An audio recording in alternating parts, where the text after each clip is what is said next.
Hi, and welcome KCIW listeners to 100.7 and, of course, KCIW.org. We're here in Brookings, Oregon with Joyously Free. Why? Well, it's me, Joanie Lindenmeyer, the author of None Better. I'm also a resident of Harbor, Oregon, and have been for 34 years. I retired from Del Norte High School as a teacher, and of course, I'm a best-selling author now. 3 published books in 2 years. Oh my gollies. Well, like every morning show that we do, let's begin with our morning salutation. It's a brand new day, and your answer is going to be never been lived before. You to got be that? sure. Okay, so never been lived before. All right, let's try it again. It's a brand new day. Never been lived before. Oh, absolutely. I never love it. To be lived again. There you go. I like it. Extra comment there. So this Radio Gadio show, as Will and Viv named it, is a show that talks about LGBTQ plus stories and tips, along with religion, church, faith, spirituality, and joy. Simply put, the purpose of this show is to share, radiate, and spread abundant joy and freedom, hence the title, Joyously Free. It is also the title of my second book that I co-authored with Elizabeth Ann Atkins of twosisterswriting.com. And we are so proud. We will know very soon, July 30th, if we win the 2025 Lambda Award. But meanwhile, let's get back to the radio show. So we don't use any hate speech, no hate behaviors, and no bullying. This show is about 3 C's: courage, confidence, and collaboration. As with every show, we always start with a prayer. So let's center ourselves, asking our Creator to shine light on our community and our world. I excitedly believe in hope, in the power of the divine, and that Jesus, God, whatever name you put on a higher being, is always with me and always with you. So be not afraid or troubled, saddened or depressed. Joy and peace are an internal expression of love and harmony that is already within us, and we only have to reach deep within and let it out. All is well with my soul, for love is abundant and everlasting. So let's center ourselves by relaxing, taking a deep breath in with the good and out with doubt.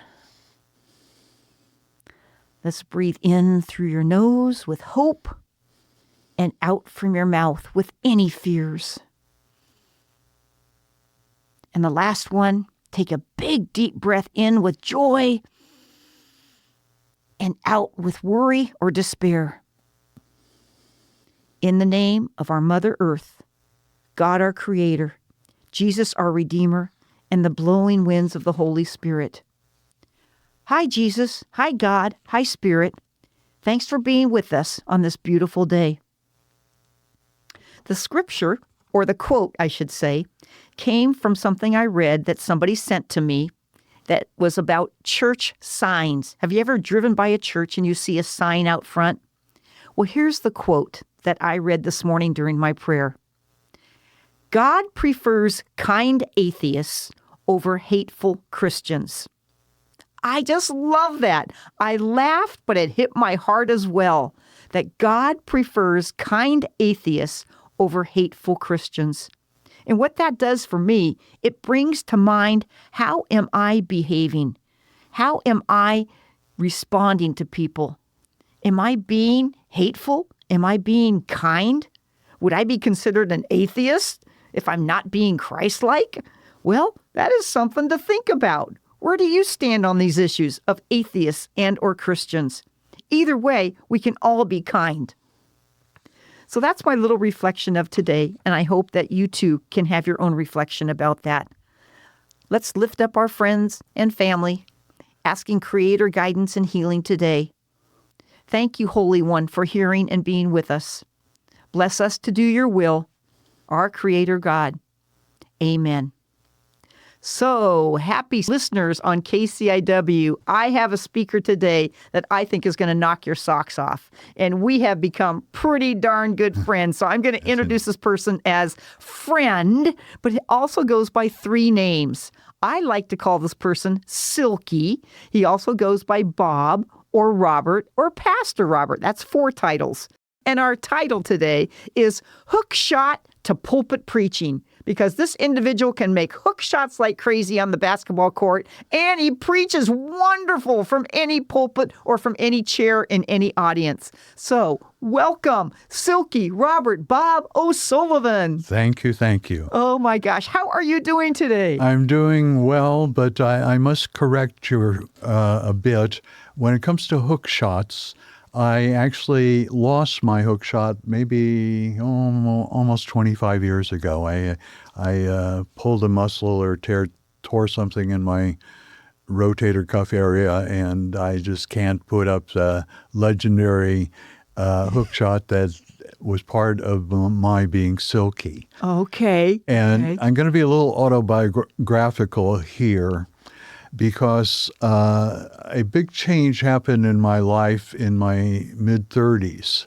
I didn't get a whole lot of athletic stuff going on in my school days, though I did play some basketball, but not well. I wasn't terribly well coached, and there were gaps.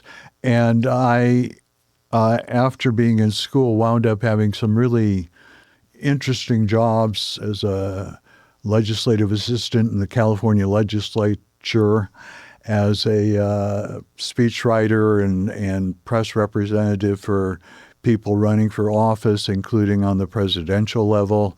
Wow. There I worked for Congressman Morris Udall, who came in second consistently to Jimmy Carter when Jimmy Carter got the Democratic nomination.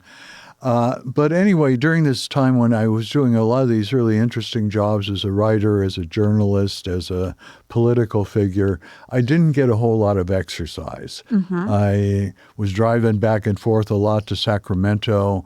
I was on the road quite a bit, and mainly exercise was like walking my dog, and that just wasn't making it. I was getting heavy. I was not real comfortable with all my life. And I wound up getting a job that kind of was a misfit for me.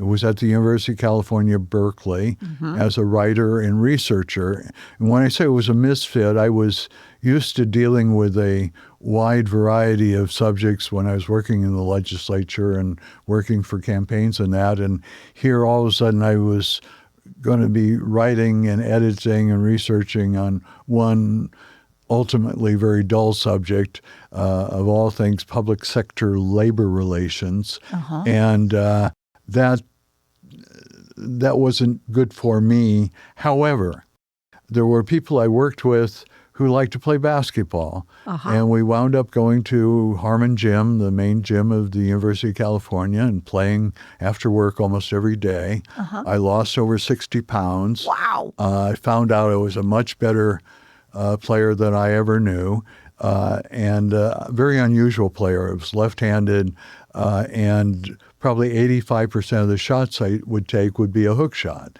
Now, a hook shot is hardly ever used anymore, but back in those days, there were some famous ones, and I like to think of myself as kind of the Kareem of the 6'2" crop, because Kareem Abdul-Jabbar, who was 7'2", was famous for his ability to put up a hook shot from almost anywhere, and I kind of gained that ability. Well, the grant that funded that job eventually ran out, and I was looking for work or collecting unemployment or doing some freelance stuff. But I also wanted to make sure that the gains I had for my body and spirit from playing basketball would be fulfilled, and I couldn't have access to the university facilities anymore.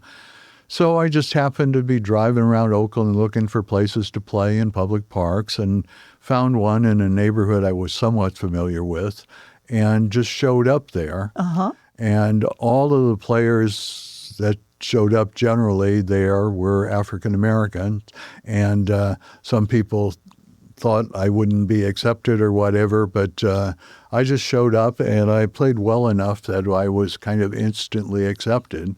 And I don't know how long it was, but maybe a week or two, when I made a behind the back pass or a running hook shot from the corner this voice from heaven called out Silky. Oh, boy. And it became my nickname there, and later in life it became a nickname that my students knew me as, and it changed me in many ways. So that hookshot is an important part. I did study for the ministry early in my life, the basketball ministry. The Christian ministry, which okay. was different from the basketball one. Okay. But I kept diverting from that route. I did a ministerial internship in Sacramento, and in the process got to know some people working in the Capitol who got me to meet with someone who had a lot to do with hiring in the Capitol in the Democratic caucus there. And so I had an exciting life, but it wasn't balanced. And it was only when I got to playing basketball regularly and becoming the Silky, I didn't know that I really was.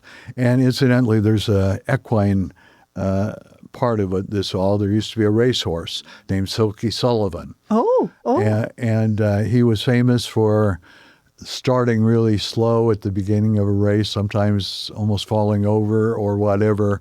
But when push came to shove, he had this enormous speed and won a lot of races with a really comeback even from 20, 30 lengths behind. Wow. And he raced so well. He was a West Coast horse that he was invited to be part of the Kentucky Derby.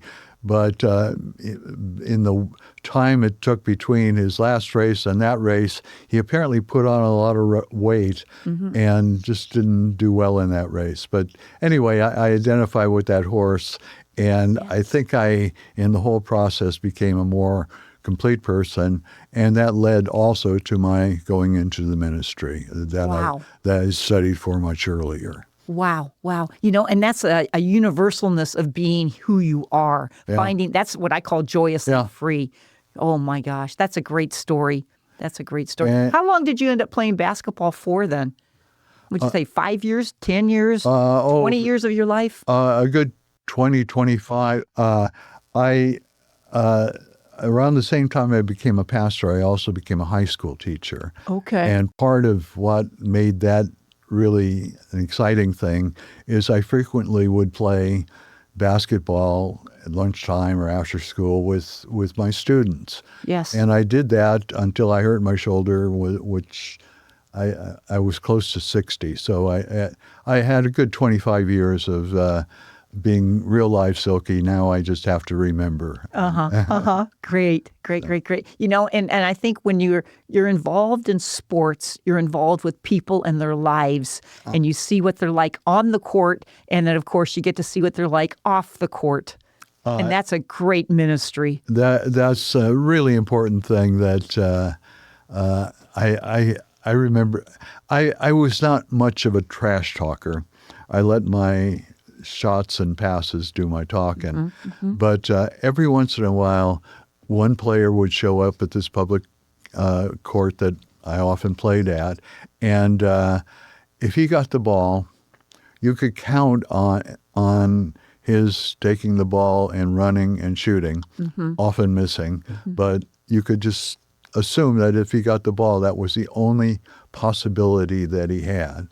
And so my idea of trash talk was whenever he got the ball was to say, 5-on-1 defense. Boy. But those who understand the game, and it's interesting in watching women's basketball, I think women often understand the game better than men do. But Is that because of the team approach? The team approach. Yes. And maybe understanding it's sort of a cosmic dance better rather than a aggressive show off bullying or whatever that sometimes happens on the court. But it's a way in which people probably express their personalities and who they are, especially in basketball, but in most all team sports, I suppose, and even some of the, when you're playing tennis one-on-one against someone, you're still revealing something about who you are and what what you're like. And Right. I find that exciting. And plus the physical exercise is wonderful too. You bet. Good for your heart, good for your legs. You lost 60 pounds. Yeah. You found out who you were. Oh my. So let's go back to your pastorship. You are a pastor of what faith or denomination? I was a pastor, a Lutheran pastor, Okay. in a denomination that's sometimes called Lutheran Church - Missouri Synod, but the dash or the hyphen or whatever it was has frequently disappeared. And it's a, on the whole, pretty conservative denomination, especially in the central parts of the United States. But on the coastal parts, where the membership tends to be more diverse than that, it's generally considered to be more liberal. I actually no longer belong to that denomination. I'm now a member of an Episcopal church, and but I was in that tradition for quite a while in my life. And it's a tradition that included some wonderful scholars and some I know this might sound like an oxymoron, but wonderful Lutheran civil rights leaders. They were trying to let people in the church know that that kind of hate that you were referring to earlier has a way of permeating people, especially if they have experienced life largely only with people who are like them. Right. And I,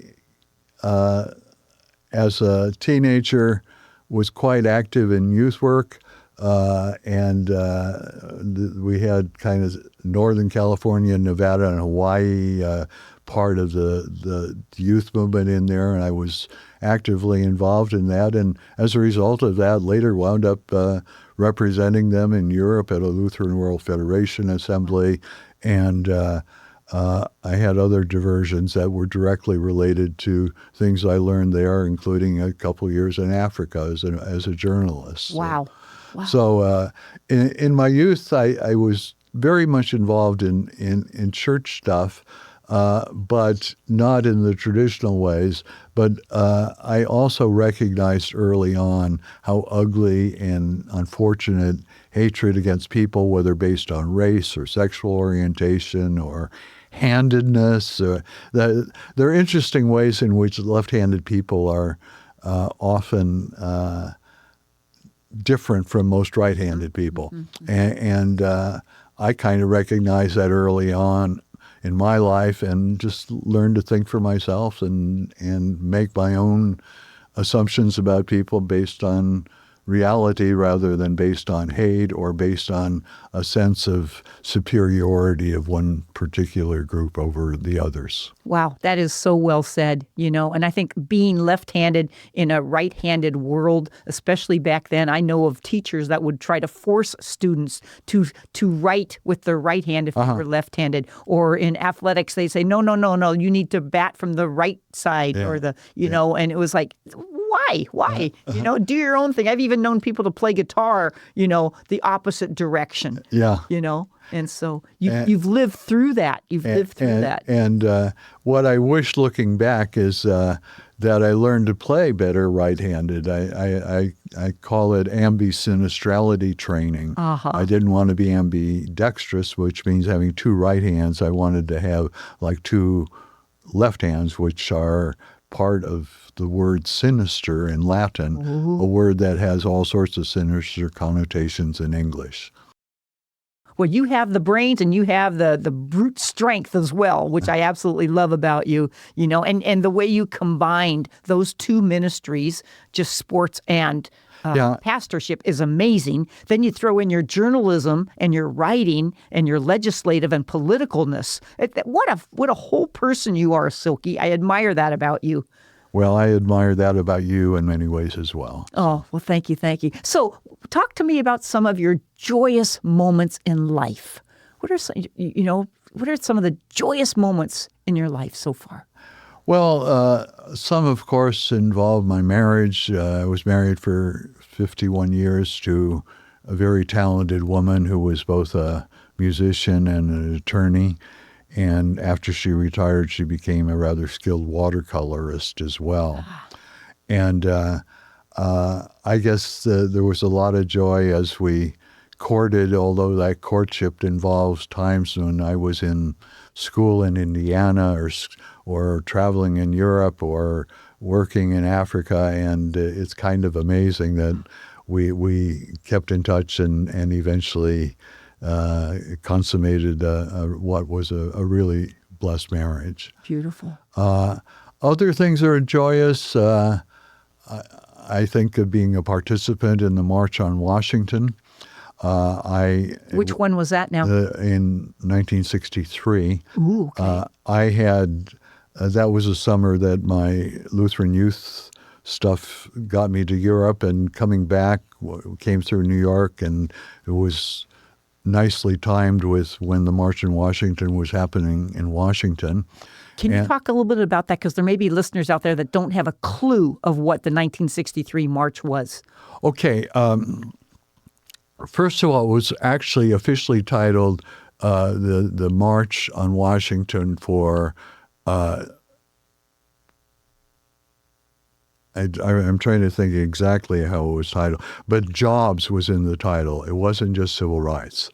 And which is something a lot of people don't understand about Martin Luther King Jr. He was very much involved in economic justice issues in his ministry through his life, and it wasn't just civil rights. It was peace and justice and especially making up for the way in which Black people especially had experienced gross injustice through enslavement and so forth. Yep. And in one sense, Juneteenth that we just celebrated a little bit ago is in honor of those rights and those freedoms and no more slavery, that you could be free. You could be joyously free. You have free to do what you want to do with your job and your own business or your own monies or everything. Yes.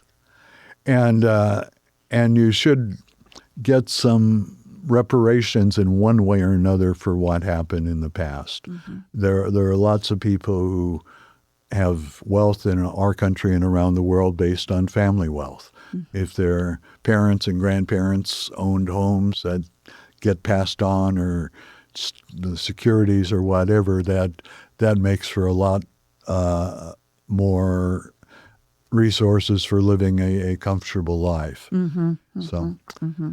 Exactly. What else for joyous moments? Other joyous moments, some were accidental. We happened to be in Cuba once, or for a while, and in a resort area, a Cuban band was rehearsing, and we somehow communicated with them that Alice was a pianist, and they invited her to come and join, and she played a very fast and famous piece called Bumble Boogie. Ooh. And whether the drummers there knew the tune or not was not clear, but they right away joined in, and that was a joyous thing too. Awesome. Your life has been filled with many of them, haven't they? Yes. And it was joyous to participate in the 50th anniversary of the Selma March. Oh. I was out of the country when it happened originally, but that was a joyous thing too. Although there's a sadness element there, because I just assumed by now race relations in this country and justice issues would be resolved much better than they have been. And hate is coming on, and it's often accompanied by a total misunderstanding of the Christian gospel. Mm-hmm, mm-hmm. Do you want to end up with some final comments related to that? Yes. A friend of mine is a scholar who has called attention to hate between religious groups in Brazil. Brazil got 40% of all the enslaved people that came from Africa, and many of them kept some of their old religious traditions and formed their own kind of equivalents of almost a combination of compound and church and school and holy place. And there is extreme discrimination against them by Pentecostal and evangelical Christians who say they're devil worshipers and do everything they can to drown them out, including drowning out the sacredness of the drum. And my friend who's written a book about this asked me to think about other things in world history where really ugly hate has shown itself that has a religion at its base. Yes. And it can be within a religion when it's different denominations or different traditions or different ideas of what's the ultimate truth prevail, or it can be between Christians and other denominations or other religions that are not directly related to Christianity. Wow. And if you look back in history, there's been lots of hate and lots of ugliness throughout the world based on religious hate. And in Brazil, race plays a factor in it as well. Well, yeah, and there is hate everywhere. But at the same time, you are a man that gives hope, Silky. And I want to thank you for being on the radio show today, because all of your life experiences have led to these wonderful moments that you've shared with us. And I'm hoping that the people that have listened today have picked up some of your tips, some of your challenges, some of your thoughts. And so we want to thank everybody, Southern Oregon and Northern California people, for listening in. We invite you to get a hold of anybody at KCIW or myself. But we want to mostly just say thank you for listening in, for being a part of the show. We ask that you send any comments or anything to KCIW. You can send them to Tom Bozak, Candace, Rose, and or myself. So on behalf of all of us, we wish you a beautiful day. Thank you so much again, Silky, for being here. Have a big smile, wear bright colors, and let's love, not hate. Thank you, everybody.